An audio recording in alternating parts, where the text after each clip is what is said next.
ನಮಸ್ಕಾರ, ಹೇಗಿದ್ದೀರಾ? ಸ್ವಲ್ಪ ಸುತ್ತಮುತ್ತ ನೋಡಿ ನಮ್ಮ ಪ್ರಪಂಚ ಹೇಗಾಗಿದೆ ಅಂತ. ಈ ಕ್ಯಾಮ್ರಾ, ಈ ಫೋನ್, ಹಾಗೆ ರೋಡ್ ಮೇಲೆ ಹೋಗ್ತಿರೋ ಎಲೆಕ್ಟ್ರಿಕ್ ಬಸ್ ಕೂಡ. ನಾವು ಅನ್ಕೋತೀವಿ ಗ್ಲೋಬಲೈಸ್ಡ್ ವರ್ಲ್ಡ್ ಅಲ್ಲಿ ಇದೀವಿ, ಕ್ಯಾಲಿಫೋರ್ನಿಯಲ್ಲಿ ಡಿಸೈನ್ ಆಗುತ್ತೆ, ಇಂಡಿಯಾಲ್ ಅಸೆಂಬಲ್ ಆಗುತ್ತೆ. ಬಟ್ ಬಾಸ್, ಸ್ವಲ್ಪ ಝೂಮ್ ಇನ್ ಆಗಿ, ಆ ಕಾಪರ್ ವೈರ್ ಅಲ್ಲಿ ಏನ್ ಬಂತು? ಆ ಬ್ಯಾಟ್ರಿ ಯಾರ ಸೊತ್ತು? ಆ ಸ್ಕ್ರೀನ್ ಗ್ಲಾಸ್ ಯಾರು ಮಾಡಿದ್ರು? ಎಲ್ಲ ರೋಡ್ ಒಂದ್ ಕಡೆ ಹೋಗುತ್ತೆ. ಸಿಲಿಕಾನ್ ವ್ಯಾಲಿ ಅಲ್ಲ ಬಾಸ್, ಪರ್ಲ್ ರಿವರ್ ಡೆಲ್ಟಾ ಅಂತ. ಅದು ಚೈನಲ್ಲಿದೆ. ಮುಂದಿನ 15 ನಿಮಿಷ ನಾವು ನೋಡೋಣ ಒಂದು ಸಾಮಾನ್ಯ ಮೀನ್ ಹಿಡಿಯೋ ಹಳ್ಳಿ ಹೇಗೆ ಹಾರ್ಡ್ವೇರ್ ಕ್ಯಾಪಿಟಲ್ ಆಯ್ತು ಅಂತ. ಮೈಕ್ರೋಮ್ಯಾಕ್ಸ್, ಕಾರ್ಬನ್ ಥರ ಇಂಡಿಯನ್ ಬ್ರ್ಯಾಂಡ್ಸ್ ರಾಕೆಟ್ ಥರ ಮೇಲ್ ಹೋಗಿ ಎಲ್ಲಿ ಹೋಯ್ತು, ಯಾಕೆ ಹಿಂಗಾಯ್ತು? ಮತ್ತೆ ಮೇಕ್ ಇನ್ ಇಂಡಿಯಾ ಅನ್ನೋದು ನಿಜನಾ ಅಥವಾ ಬರೀ ಮಾರ್ಕೆಟಿಂಗ್ ಗಿಮಿಕ್ಕ? ಫಿಲ್ಟರ್ ಕಾಫಿ ತಗೊಂಬನ್ನಿ, ಆರಾಮಾಗಿ ಕುತ್ಕೊಂಡು ರೆಡ್ ಸಪ್ಲೈ ಚೈನ್ ಕತೆ ಕೇಳಿ. Let's decode the silicon silk road. 1980ಸ್ಗೆ ಹೋಗೋಣ. ಶೆಂಜನ್ ಅವಾಗ ಹೇಗೆ ಇತ್ತು ಅಂದರೆ ಬರೀ ಒಂದು ಹಳ್ಳಿ, ರೋಡ್ ಸರಿ ಇಲ್ಲ, ಕರೆಂಟ್ ಇಲ್ಲ, ಫುಲ್ ಗಜಿಬಿಜಿ.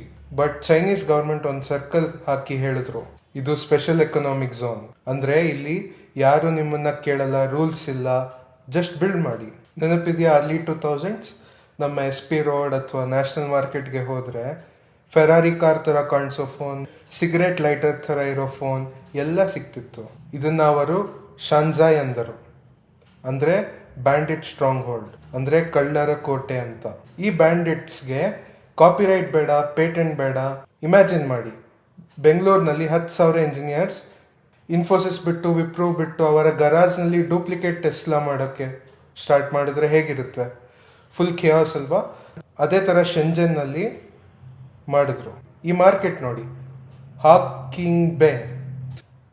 ಇಲ್ಲಿ ಒಂದೇ ರೂಲ್ ಇರೋದು, ಬೆಳಗ್ಗೆ ನೀನು ನ್ಯಾಪ್ಕಿನ್ ಮೇಲೆ ಡಿಸೈನ್ ಬರೆದ್ರೆ ಸಂಜೆ ಫೋನ್ ಸಿಗುತ್ತೆ. ಸ್ಪೀಡ್ ಅಂದರೆ ಸ್ಪೀಡ್. ನೋಕಿಯಾದವರು ಒಂದು ಬಟನ್ ಚೇಂಜ್ ಮಾಡೋಕ್ಕೆ 50 ಮೀಟಿಂಗ್ ಮಾಡ್ತಿದ್ರು. ಈ ಬ್ಯಾಂಡಿಟ್ಸ್ಗಳು 5 ಗಂಟೆಲಿ ಒಂದು ಫೋನ್ ಚೇಂಜ್ ಮಾಡ. ಸ್ಕ್ರೂಸ್, ಗ್ಲೂ, ಪ್ಲಾಸ್ಟಿಕ್ ಎಲ್ಲ ಅಲ್ಲಿ ಪಕ್ಕದಲ್ಲೇ ಸಿಕ್ತಿತ್ತು. ಈ ಎಕೋಸಿಸ್ಟಮ್ಮೇ ಇವಾಗ ಹೆಂಗಾಗಿದೆ ಅಂತ ನೋಡೋಣ. ಕಳ್ಳರು ಯಾವಾಗಲೂ ಕಳ್ಳರಾಗಿ ಇರೋಕೆ ಇಷ್ಟಪಡಲ್ಲ, ಅವರಿಗೆ ರಾಜ ಆಗಬೇಕು ಅಂತಲೂ ಇರುತ್ತೆ. The brands like Xiaomi, the internet company strategy ತುಂಬ ಡಿಫ್ರೆಂಟ್ ಗುರು. ಫೋನ್ ಮೇಲೆ ದುಡ್ಡು ಮಾಡಬೇಕಂತ ಅವರಿಗೆ ಆಸೆನೇ ಇಲ್ಲ. ಇದು ಹೇಗೆ ಅಂದರೆ, ಪ್ರಿಂಟರ್ ಕಂಪನಿಯವರು ಪ್ರಿಂಟರ್ನ ಫ್ರೀ ಆಗಿ ಕೊಟ್ಟು ಇಂಕ್ ಮೇಲೆ ದುಡ್ಡು ಮಾಡ್ದ ಹಾಗೆ. Xiaomi sold the phone at cost price. ಲಾಭನೇ ಬೇಡ ಅವ್ರಿಗೆ. ಯಾಕೆ? ಅವರಿಗೆ ನಮ್ಮ ಡೇಟಾ ಬೇಕು, ನಮ್ಮ ಅಟೆನ್ಷನ್ ಬೇಕು. They build an ecosystem. ಫೋನಿಂದ AC ವರ್ಗೂ ಎಲ್ಲನೂ ಕನೆಕ್ಟ್ ಮಾಡ್ಬೋದು. BBK electronics, the wolf pack gang, ಇದರ ಬಗ್ಗೆ ಮಾತಾಡ್ತೀವಿ. Oppo, Vivo, OnePlus. ಬಟ್ ಸ್ಕೆಚಲ್ಲಿ ನೋಡಿ, ಸ್ಯಾಮ್ಸಂಗ್, ಆ್ಯಪಲ್ ಫೈಟ್ ಮಾಡ್ತಿದ್ದಾರೆ. ಅದು ಒಂದು ಆರ್ಮಿ ವರ್ಸಸ್ ಇನ್ನೊಂದು ಆರ್ಮಿ. ಬಟ್ BBK ಫೈಟ್ ಮಾಡ್ತಿರೋದು 5 ಆರ್ಮಿ ಜೊತೆ. ಓಪೋ ಇಷ್ಟ ಇಲ್ವಾ, ವಿವೋ ತಗೊಳ್ಳಿ. ವಿವೋ ಬೇಡವಾ, OnePlus ತಗೊಳ್ಳಿ. ದುಡ್ಡು ಎಲ್ಲೇ ಹೋದ್ರೂ ಕೊನೆಗೆ ಅವ್ರಿಗೆ ಹೋಗುತ್ತೆ, ಸೋಲೋಕ್ಕೆ ಚಾನ್ಸೇ ಇಲ್ಲ. ಈಗ ಅಸಲಿ ವಿಷಯ ಮಾತಾಡೋಣ. ಚೈನಾ ಹೇಗೆ ಕಾಂಪಿಟಿಷನ್ನ ಸೋಲ್ಸ್ಬಿಡ್ತು? ಬರೀ ಕಷ್ಟಪಟ್ಟು ಕೆಲಸ ಮಾಡಿದ್ರೆ ಇಲ್ಲ ಬಾಸ್. ಅವರು ಯೂಸ್ ಮಾಡಿದ್ದು ultimate money cheat code, the battery king, CATL. ಇವತ್ತು EV ಕಾರ್ ಬಗ್ಗೆ ಮಾತಾಡ್ತೀವಿ. EV ಕಾರ್ಗೆ ಹಾರ್ಟ್ ಯಾವುದು ಅಂದರೆ ಬ್ಯಾಟ್ರಿ. ಚೈನಾ ಇದನ್ನು 15 ವರ್ಷ ಹಿಂದೆನೇ ಯೋಚನೆ ಮಾಡಿತ್ತು. ಆಫ್ರಿಕಾಗೆ ಹೋದರು, ಸೌತ್ ಅಮೇರಿಕಾಗೆ ಹೋದರು, ಲಿಥಿಯಂ ಮೈನ್ಸ್, ಕೋಬಾಲ್ಟ್ ಮೈನ್ಸ್ ಎಲ್ಲನೂ ತೊಗೊಂಡ್ಬಿಟ್ರು. BOE ಬಗ್ಗೆ ಮಾತಾಡೋಣ. 2010 15ವರೆಗೂ BOE ಲಾಸ್ನಲ್ಲೇ ಇತ್ತು. ನಾರ್ಮಲ್ ಆಗಿದ್ದರೆ ಕಂಪ್ನಿ ಮುಚ್ಚಬೇಕಿತ್ತು. ಬಟ್ ಚೈನಾ ಗೌರ್ಮೆಂಟ್ ಹೇಳ್ತು, ತಗೋ ಗ್ರ್ಯಾಂಡ್ಸ್, ರೇಟ್ ಕಮ್ಮಿ ಮಾಡು, ಬೇರೆ ಯಾರು ಉಳಿಬಾರ್ದು. ಸ್ಯಾಮ್ಸಂಗ್, LGಗೆ ರಕ್ತ ಸೂಸಿದ್ರು. ಇದಕ್ಕೆ ಪ್ರಿಡೇಟರಿ ಪ್ರೈಸಿಂಗ್ ಅಂತಾರೆ. ಕೊನೆಗೆ ಕಾಂಪಿಟೇಷನ್ಸ್ ಹೋಯ್ತು. ಚೈನಾ ಕಿಂಗ್ ಆಯಿತು. ಇವತ್ತು US ಪ್ರೆಸಿಡೆಂಟ್ ಯೂಸ್ ಮಾಡೋ ಫೋನಲ್ಲಿ ಕೂಡ ಚೈನೀಸ್ ಗೌರ್ಮೆಂಟ್ ದ ಬ್ಯಾಟ್ರಿ ಇದೆ. 2019 ದೊಡ್ಡ ಟ್ವಿಸ್ಟ್ ಬಂತು. ಟ್ರೇಡ್ ವಾರ್ ಸ್ಟಾರ್ಟ್ ಆಯಿತು. ಅಮೆರಿಕಾಗೆ ಎಚ್ಚರ ಆಯಿತು, ಅಯ್ಯೋ ಹುವಾವೆ 5G ಕಂಟ್ರೋಲ್ ಮಾಡ್ತಿದೆ ಅಂತ. ಆಮೇಲೆ ಬ್ಯಾನ್ ಮಾಡಿದ್ರು, ಗೂಗಲ್ ಕಟ್ ಮಾಡಿದ್ರು. ಅವಾಗ ಎಲ್ಲರೂ ಅಂದ್ಕೊಂಡಿತ್ತು ಹುವಾವೆ ಕತೆ ಮುಗೀತು ಅಂತ, ಸೀನ್ ಕ್ಲೋಸ್ ಅಂತ. ಬಟ್ ಅದು ಸ್ಪಟ್ನಿಕ್ ಮೂಮೆಂಟ್ ಆಗೋಯ್ತು. ಚೈನಾ ಭಯ ಪಡಲಿಲ್ಲ, ವಾರ್ ಮೋಡ್ಗೆ ಹೋದರು. $ಬಿಲಿಯನ್ಸ್ ಚಿಪ್ ಇಂಡಸ್ಟ್ರಿಗೆ ಸುರಿಸಿದ್ರು. ಈಗ ಇದು ಹೇಗೆ ಅಂದರೆ, ನನ್ನನ್ನು ಜಿಮ್ಗೆ ಆಚೆ ಹಾಕಿದ್ರೆ ನಾನೇ ಮನೇಲಿ ಜಿಮ್ ಓಪನ್ ಮಾಡ್ತೀನಿ, ಆ ಥರ. ಈಗ ಚೈನಾನೇ ಚಿಪ್ ಮ್ಯಾನುಫ್ಯಾಕ್ಚರ್ ಮಾಡ್ತಾ ಇದೆ. ಬ್ಯಾನ್ ಮಾಡಿದ ವೇಸ್ಟ್ ಆಯಿತು. ಉಲ್ಟಾ ಅವ್ರನ್ನ ಸೆಲ್ಫ್ ರಿಯಲಯಂಟ್ ಮಾಡ್ತು. ಲೆಸನ್ ಏನು, ಹುಲಿನ ಕಾರ್ನರ್ ಮಾಡಬಾರ್ದು. ಈಗ ನಮ್ಮ ಊರ್ ಕಡೆ ಬರೋಣ. ಶಾವ್ಮಿ, ಓಪೋ ಬರೋಕಿನ ಮುಂಚೆ ನೆನಪಿದೆಯಾ ಮೈಕ್ರೋಮ್ಯಾಕ್ಸ್, ಕಾರ್ಬನ್, ಲಾವಾ? 2014 ಮೈಕ್ರೋಮ್ಯಾಕ್ಸ್ ನಂಬರ್ 1 ಅಲ್ಲಿತ್ತು. ಸ್ಯಾಮ್ಸಂಗ್ನ ಸೋಲಿಸಿ ನಂಬರ್ 1 ಆದ್ರು. ಯಾಕೆ ಅವರು ಸತ್ತು ಹೋಗಿದ್ದಾರೆ?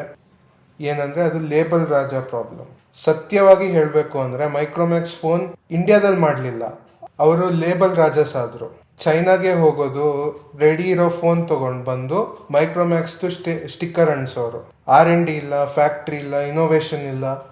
ಯಾವಾಗ 4G ಬಂತು, ಚೈನಾ ತಕ್ಷಣ ಚೇಂಜ್ ಆಯಿತು. ಮೈಕ್ರೋಮ್ಯಾಕ್ಸ್ ಹತ್ರ ಗೋಡೌನ್ನಲ್ಲಿ ಬರೀ 3G ಫೋನ್ ತುಂಬಿತ್ತು. ಎಲ್ಲ ವೇಸ್ಟ್ ಆಯಿತು. ಈಗ ಸೋಷಿಯಲ್ ಮೀಡಿಯಾ ಬಂದಮೇಲೆ ನ್ಯೂಸ್ ಪೇಪರ್ ಯಾರು ಓದ್ತಾರೆ? ಅದೇ ಆಗಿತ್ತು. Branding without R&D is suicide. ಇದನ್ನು ನಾವು ಕಲಿಬೇಕು. Fast forward to 2025. Modi government ಅವರು PLI ಸ್ಕೀಮ್ಸ್ ತಂದರು. ಇಲ್ಲಿ ಮಾಡ್ರಿ, ಕ್ಯಾಶ್ ಬ್ಯಾಕ್ ತಗೊಳ್ಳಿ. ಆ್ಯಪಲ್ ಎಕ್ಸ್ಪೋರ್ಟ್ಸ್ $20 ಬಿಲಿಯನ್ ಕ್ರಾಸ್ ಆಗಿದೆ. ಇದು ಸಕ್ಸಸ್ಸಾ? ಹೌದು ಮತ್ತೆ ಅಲ್ಲ. ವ್ಯಾಲ್ಯೂ ಅಡಿಷನ್ ಇನ್ನೂ ನಮ್ಮದು ಬರೀ 15-20% ಇದೆ. We are an assembly hub. ನಾನು ಆಗಲೇ ಹೇಳಿದ್ನಲ್ಲ, ಲೆಗೋ ಬ್ಲಾಕ್ಸ್ನ ಜೋಡಿಸಿ ಇಡ್ತೀವಲ್ಲ, ಅದು ಮಾಡ್ತಿದ್ದೀವಿ ಅಷ್ಟೇ. ನಾಳೆ ಚೈನಾ ಸ್ಕ್ರೂ ಕೊಡೋದು ನಿಲ್ಲಿಸಿದ್ರೆ ನಮ್ಮ ಫ್ಯಾಕ್ಟ್ರಿ ನಿಂತು ಹೋಗ್ಬಿಡುತ್ತೆ. Inverted duty structure. ರಾ ಮೆಟೀರಿಯಲ್ಸ್ಗೆ ಟ್ಯಾಕ್ಸ್ ಜಾಸ್ತಿ ಇದೆ ಬಾಸ್. ಇದನ್ನು ಫಿಕ್ಸ್ ಮಾಡಬೇಕು. ನಮ್ಮ ಟಾಟಾ ಎಲೆಕ್ಟ್ರಾನಿಕ್ಸ್, ನೆಕ್ಸ್ಟ್ ಫಾಕ್ಸ್ಕಾನ್ ಆಗಬೇಕು. ನಮ್ಮ GSW CATL ಆಗಬೇಕು. ಬರೀ ಕೂಲಿ ಕೆಲಸ ಮಾಡೋದು ಬೇಡ, ಮಾಲೀಕರು ಸೊ ಇವತ್ತು ಮೇಕ್ ಇನ್ ಇಂಡಿಯಾ ಕತೆ ಏನು? ರಿಪೋರ್ಟ್ಸ್ ಹೇಳ್ತವೆ Apple exports 2 lakh crore cross ಆಗಿದೆ. ಸೂಪರ್ ನಂಬರ್, ಸೆಲೆಬ್ರೇಟ್ ಮಾಡೋಣ. ಬಟ್ ಸ್ವಲ್ಪ ಝೂಮ್ ಮಾಡಿ. ನಾವು ಇಂಡಿಯಲ್ಲಿ ಮೇಕ್ ಮಾಡ್ತಾ ಇದ್ದೀವ ಅಥವಾ ಇದು ಬರೀ ಅಸೆಂಬ್ಲಿನ? ರಿಪೋರ್ಟ್ಸ್ ಹೇಳ್ತಿದೆ ಬರೀ 15% 25% ಅಷ್ಟೇ ಬರ್ತಿದೆ ಅದರಿಂದ. ಅಂದರೆ ₹100 ಅಂದರೆ ₹100 ಫೋನ್ ಮಾರಿದರೆ ಇಂಡಿಯಾಗೆ ಬರೀ ₹20 ಸಿಗ್ತಿದೆ. ಮಿಕ್ಕಿದ್ದು 80 ಎಲ್ಲಿ ಹೋಯ್ತು? ವಾಪಸ್ ಚೈನಾಗೆ. ಯಾಕೆ? ಪನ್ನೀರ್ ಪ್ರಾಬ್ಲಮ್. ಇಮ್ಯಾಜಿನ್ ಮಾಡಿ, ಹಾಲಿನ ಮೇಲೆ 20% ಟ್ಯಾಕ್ಸ್ ಇದೆ, ಬಟ್ ಪನ್ನೀರ್ ಮೇಲೆ ಬರೀ 10% ಟ್ಯಾಕ್ಸ್ ಇದೆ. ಪನ್ನೀರ್ ಮೇಲೆ ಯಾಕೆ ಇಷ್ಟೊಂದು ಟ್ಯಾಕ್ಸ್ ಹಾಕೋರೆ? ಹಾಲು ರೇಟ್ ಜಾಸ್ತಿ ಅಲ್ವಾ? ಈಗ ಪನ್ನೀರೇ ಚೀಪಾಗಿ ಸಿಗ್ತಿದ್ರೆ ಹಾಲ್ಗಿಂತ ಅಥವಾ ಪನ್ನೀರ್ ಮನೇಲಿ ಮಾಡ್ತೀರಾ? ಸೊ ಇಂಡಿಯನ್ ಕಂಪ್ನೀಸ್ ಏನು ಹೇಳ್ತಿದ್ದಾರೆ? ಗುರು, ನಾವ್ಯಾಕೆ ಮ್ಯಾನುಫ್ಯಾಕ್ಚರ್ ಮಾಡೋಣ, ಚೈನಾಯಿಂದ ಇಂಪೋರ್ಟ್ ಮಾಡೋಣ, ಕಮ್ಮಿ ರೇಟಿಗೆ ಸಿಗ್ತಿದೆ. ಯಾರು ಮೇಕ್ ಇನ್ ಇಂಡಿಯಾ ಮಾಡಬೇಕು? ಅವ್ರಿಗೆ ಯಾಕೆ ಶಿಕ್ಷೆ ಕೊಡಬೇಕು? ಇದನ್ನ ಫಿಕ್ಸ್ ಮಾಡಬೇಕು. ಇಲ್ಲಾಂದ್ರೆ ನಾವು ಚೈನಾಗೆ ಗ್ಲೋರಿಯಸ್ ಕೂಲಿ ಆಗಿ ಉಳ್ಕೋತೀವಿ. ಫೈನಲ್ ವರ್ಡಿಕ್ಟ್ ಏನೀಗ? ಚೈನಾ 50 ವರ್ಷ ಗೇಮ್ ಪ್ಲೇ ಮಾಡಿದೆ. ಕಹಿ ತಿಂದು ಸಿಹಿ. ಇಂಡಿಯಾ ಇವಾಗ ತಾನೇ ಗೇಮ್ ಸ್ಟಾರ್ಟ್ ಮಾಡಿದ್ದಾರೆ. ನಮ್ಮ ಹತ್ರ PLI ಸ್ಕೀಮ್ ಇದೆ, ವಾಲ್ಯೂಮ್ ಇದೆ, ಬೆಂಗಳೂರು ಬ್ರೇನ್ಸ್ ಇದೆ. ಬಟ್ ನಮಗೆ ಗಟ್ಸ್ ಬೇಕು. ಅಸೆಂಬ್ಲಿನ ಬಿಟ್ಟು ಮ್ಯಾನುಫ್ಯಾಕ್ಚರ್ ಮಾಡಬೇಕು. ಮೈನ್ಸ್ ಅಗಿಬೇಕು, ಫ್ಯಾಬ್ಸ್ ಕಟ್ಟಬೇಕು. ಕಸ್ಟಮರ್ ಆಗಿ ಇದ್ರೆ ಸಾಲದು, ಕ್ರಿಯೇಟರ್ ಕೂಡ ಆಗಬೇಕು. ಇಲ್ಲಿ ಖಂಡಿತ ಆಗುತ್ತೆ, ಬಟ್ ಎಚ್ಚೆತ್ಕೋಬೇಕು. ಈ ವಿಡಿಯೋ ನೋಡಿ ನಿಮ್ಮ ಕಣ್ಣು ತೆರೆದಿದ್ರೆ ಶೇರ್ ಮಾಡಿ, ಮಾತಾಡೋಣ, ಪ್ರಶ್ನೆ ಕೇಳೋಣ. ಇದು ನಮ್ಮ time. I am Nachiket. Jai Hind, Jai Karnataka.